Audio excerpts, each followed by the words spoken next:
Good morning, students. Today we are going to do the question answer of Gulliver's Travel. So, starting from the first question, why did the captain send the man to the land? Captain ने उन सारे लोगों को कितने लोगों को भेजा था? 1 डज़न 12 लोगों को भेजा था ज़मीन पर। क्यों भेजा था? तो वो लोग समुंदर में रहते थे, पानी की तलाश करने के लिए, मतलब पीने का पानी वो ढूंढने के लिए कैप्टन ने उन लोगों को ज़मीन पर भेजा था। So what we will write the answer, the captain sent the man to the land to search water. One line answer, what you will write, the captain sent the man to the land to search water. The second question is, why did the man rush back to the ship? जो लोग ज़मीन पे आए थे पानी ढूंढने के लिए, वो लोग वापस जहाज़ में क्यों चले गए?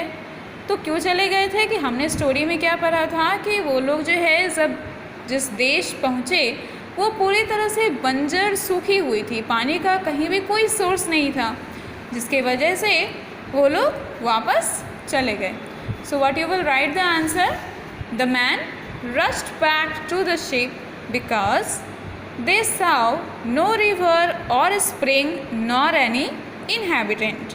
उन्हें ना तो कोई नदी दिखी, ना ही कोई झरना और ना ही कोई रहने वाले वहाँ के निवासी, जिसे वो पूछ पाते कि हाँ भाई बताओ यहाँ पे आसपास कहीं पानी वानी है। तो वैसा भी नहीं था, इसीलिए वो लोग वापस शिप में चले गए। और दूसरा रीज़न ये भी था कि एक मॉन्स्टर जो है वो उनके पीछे पड़ गया था, तो जो उसे देख करके भी वो लोग भाग रहे थे। तो आप दोनों में से कोई रीज़न लिख सकते हो। Question number 3 is choose the correct answer. The first one is, the giant carried a ripping hook because giant ने एक रिपिंग हुक कैरी किया हुआ था। क्यों किया हुआ था? ये है वो रिपिंग हुक। तो इस रिपिंग हुक से वो लोग कॉर्न काटने जा रहे थे। तो ऑप्शन में पहला ऑप्शन है, he was fighting with the other giant, वो लोग दूसरे जाइंट के साथ फाइट कर रहे थे। नहीं। He was going to reap the corn, वो लोग कॉर्न काटने जा रहे थे। Right answer. He wanted to frighten Gulliver, वो लोग गुलिवर को डराना चाहते थे। No. So the correct answer will be option B, he was going to reap the corn. Number 2 is, they put Gulliver on the ground to look at him because उन लोगों ने Gulliver को ground पे रख दिया उसे देखने के लिए। क्यों? They had never seen a human before, उन लोगों ने कोई इंसान, कोई मानव पहले देखा नहीं था। They thought he was a doll, उन्होंने ये सोचा कि वो एक गुड़िया है।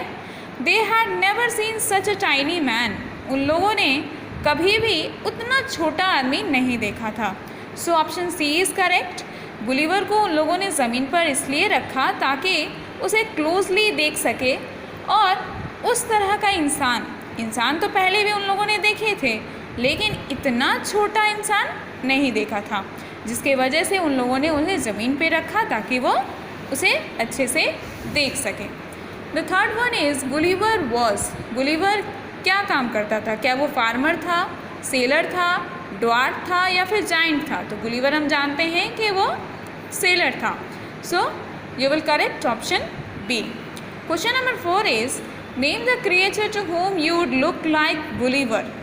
एक ऐसे क्रिएचर का नाम बताओ, एक ऐसे जीव का नाम बताओ जिसके सामने तुम गुलिवर के जैसे दिखोगे। The creature is now extinct, कहने का मतलब है कि जैसे गुलिवर उन मॉन्स्टर के सामने डॉल के जैसा लग रहा था, गुड्डे गुड़ियों के जैसा लग रहा था, वैसे ही आपको ऐसे क्रिएचर का नाम बताना है जिसके सामने आप जो है गुलिवर के जैसे लगोगे। The word begins with the letter D, और एक हिंट दिया हुआ है कि वो क्रिएचर जो है अब एक्सटिंक्ट हो चुका है, मतलब विलुप्त हो चुका है, अब वो दुनिया में नहीं है। So I think you have guessed the right answer. The answer will be dinosaur. Dinosaur के सामने हम लोग एक डॉल के जैसे ही लगेंगे, क्योंकि वो बहुत ही जाइंट होता था। अब तो नहीं है, पहले था, बहुत बहुत बहुत पहले। Question number 5 is, the from the text write the sentence that tell you the following.